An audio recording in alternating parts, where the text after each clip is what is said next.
కడప గడపలో జరిగిన ఓ రాజకీయ పంతం చూస్తే వేటాడాలనుకున్న మగాడికి ఆడపిల్ల లేడి పిల్లలా కనిపిస్తుంది. అదే వేటాడాలనుకున్న ఆడపిల్లకు మగసింహం కూడా కుక్క పిల్లలా కనిపిస్తుందనే ఎలివేషన్ ఇచ్చుకోక తప్పదు. మరి కడప రెడ్డమ్మ సామాన్యంగా పంతం పట్టదు. ఒకవేళ పంతం పట్టిందంటే అది ఏదైనా సరే నెగ్గి తీరే వరకు వదలదు అనే నానుడి సినిమాల్లోనే కాదు, ఇది నిజ జీవితంలోనూ కడపలోనూ నిజమైంది. కడప నగర మేయర్ నగర ప్రథమ పౌరుడు సురేష్ బాబుపై అనర్హత వేటు వేసేదాకా కడప రెడ్డమ్మ పంతం వీడలేదంటే ఎంత ఎలివేషన్స్ ఇచ్చినా తక్కువే అవుతుంది.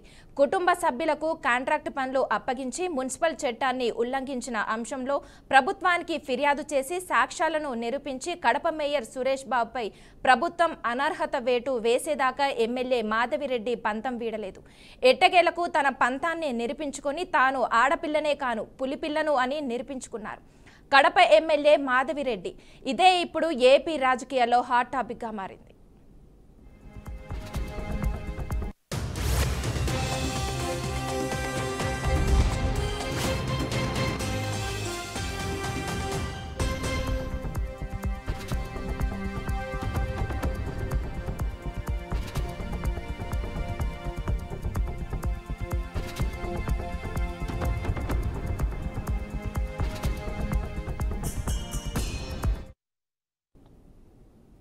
కార్పొరేషన్లో మొదలైన కుర్చీగోల ఇప్పుడు ఆ మేయర్ మెడకు ఉచ్చు బిగించింది. మేయర్ను టార్గెట్ చేసిన ఎమ్మెల్యే కార్పొరేషన్లో జరుగుతున్న అవినీతి అక్రమాలను వెలికి తీయాలంటూ విజిలెన్స్కు చేసిన ఫిర్యాదు ఇప్పుడు ఆ మేయర్ స్థానానికే ఎసరు పెట్టింది. 2 సార్లు కోర్టు గడువు ఇచ్చినా మూడోసారి విచారణకు హాజరు కాక తప్పడం లేదా? అందుకేనా మేయర్పై అనర్హత వేటు పడింది? కడప గడపలో అసలేం జరిగింది?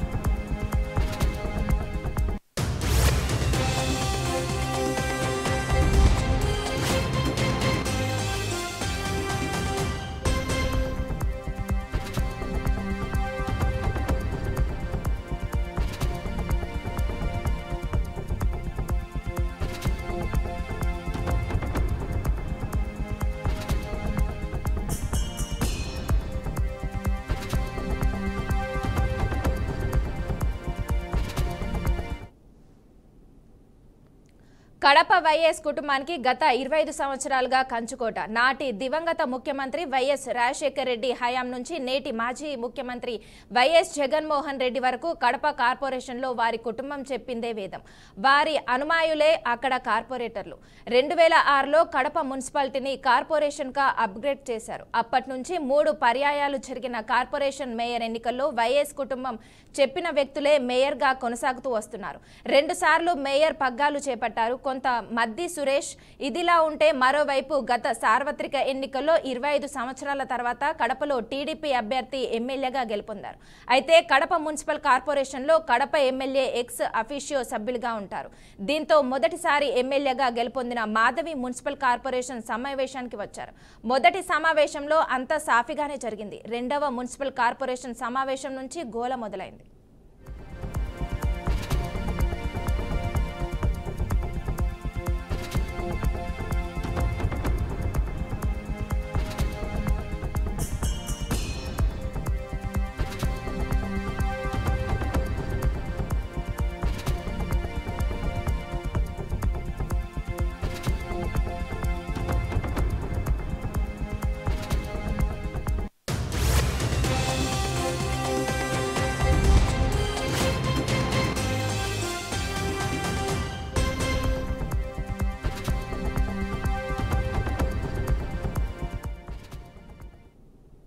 గత ఏడాది నవంబర్ 7న జరిగిన మున్సిపల్ కార్పొరేషన్ సమావేశంలో వేదికపైన ఎమ్మెల్యేకి సీటు లేకుండా చేశారు మేయర్ సురేష్ బాబు.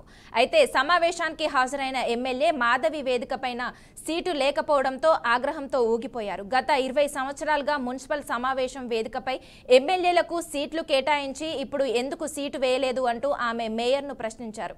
ఇక్కడి నుంచి మొదలైన మేయర్ సురేష్ బాబు ఎమ్మెల్యే మాధవిరెడ్డి మధ్య మాటల యుద్ధం ఫిర్యాదుల వరకు వెళ్లాయట.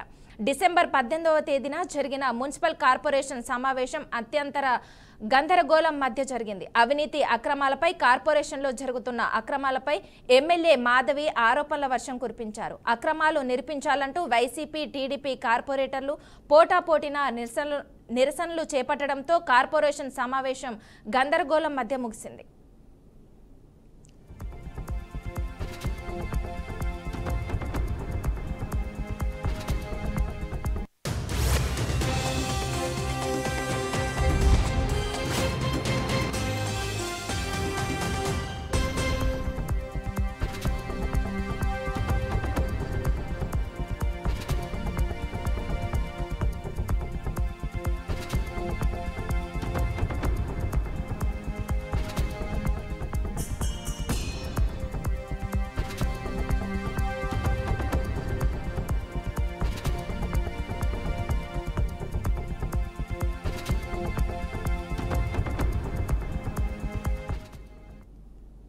కడప నియోజకవర్గం మొత్తం కడప కార్పొరేషన్ పరిధిలో ఉండటంతో అక్కడ ఏ అభివృద్ధి కార్యక్రమం జరగాలన్నా కార్పొరేషన్ రిజల్యూషన్ తప్పనిసరి. ఎమ్మెల్యే మాధవికి కార్పొరేషన్ పాలకవర్గం సహకరించకపోవడంతో పాటు వేదికపై కుర్చీ వేయకపోవడంతో ఆపరేషన్ వైసీపీకి మాధవిరెడ్డి శ్రీకారం చుట్టారు. 8 మంది వైసీపీ కార్పొరేటర్లను టీడీపీలోకి రావడానికి చక్రం తిప్పారు.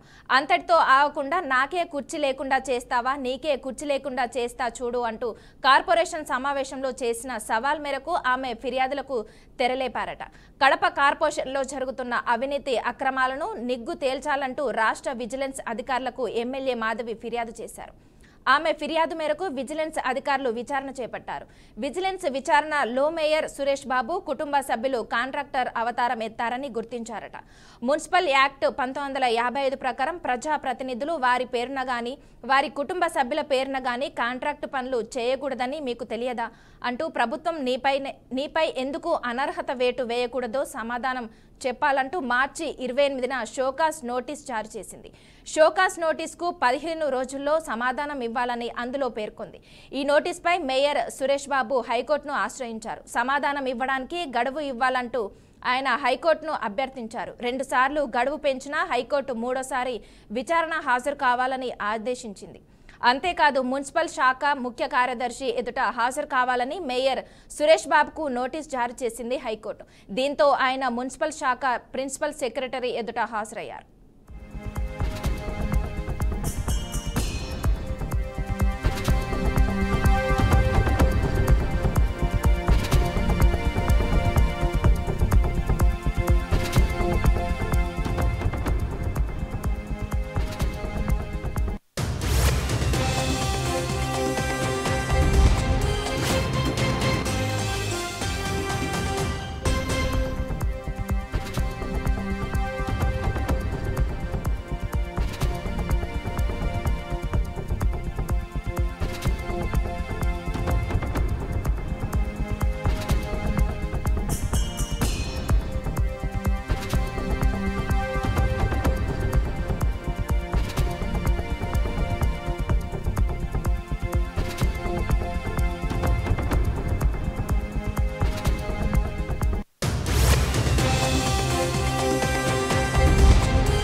మాధవిరెడ్డి పంతం మేయర్ సురేష్ బాబుకు ఉచ్చు బిగుసుకుందా? కుటుంబ సభ్యులకు కాంట్రాక్ట్ పనులు ఇచ్చిన వ్యవహారం ఇప్పుడు ఆయన పదవికే ఎసురు తెచ్చిపెట్టిందా అంటే అవుననే అంటున్నాయి ప్రస్తుత పరిస్థితులు. కడప కార్పొరేషన్లో మేయర్ సురేష్ బాబు కుటుంబ సభ్యులకు చెందిన సంస్థకు కాంట్రాక్ట్ పనులు అప్పగించిన వ్యవహారం ఇప్పుడు దుమారం లేపింది. వెర్దిని సంస్థలో కొంత మద్ది అమరేష్, కొద్దిమంది జయశ్రీ బోర్డ్ ఆఫ్ డైరెక్టర్లుగా ఉన్నారట. కడప మున్సిపల్ కార్పొరేషన్లో వర్ధిని సంస్థ చేపట్టిన కాంట్రాక్టు పనుల జాబితాను విజిలెన్స్ నివేదిక ద్వారా ప్రభుత్వం సేకరించింది. అయితే మున్సిపల్ కార్పొరేషన్ యాక్ట్ 1955 క్లాసెస్ 22 ప్రకారం మేయర్ నేరుగా గానీ కుటుంబ సభ్యుల ద్వారా గానీ కార్పొరేషన్ కాంట్రాక్టు పనులు చేయడం నిబంధనలకు విరుద్ధం.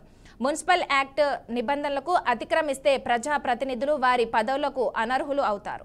ఇదే ఇప్పుడు మేయర్ సురేష్ బాబు మెడకు చుట్టుకుంది. దీంతో ఇప్పుడు ఈ అంశం జిల్లాలో హాట్ టాపిక్ గా మారింది. కడప మున్సిపల్ కార్పొరేషన్ లో మొదలైన కుర్చీల గోల మేయర్ సీటుకే ఎసరు తెచ్చిందని రాజకీయ విశ్లేషకులు అభిప్రాయపడుతున్నారు.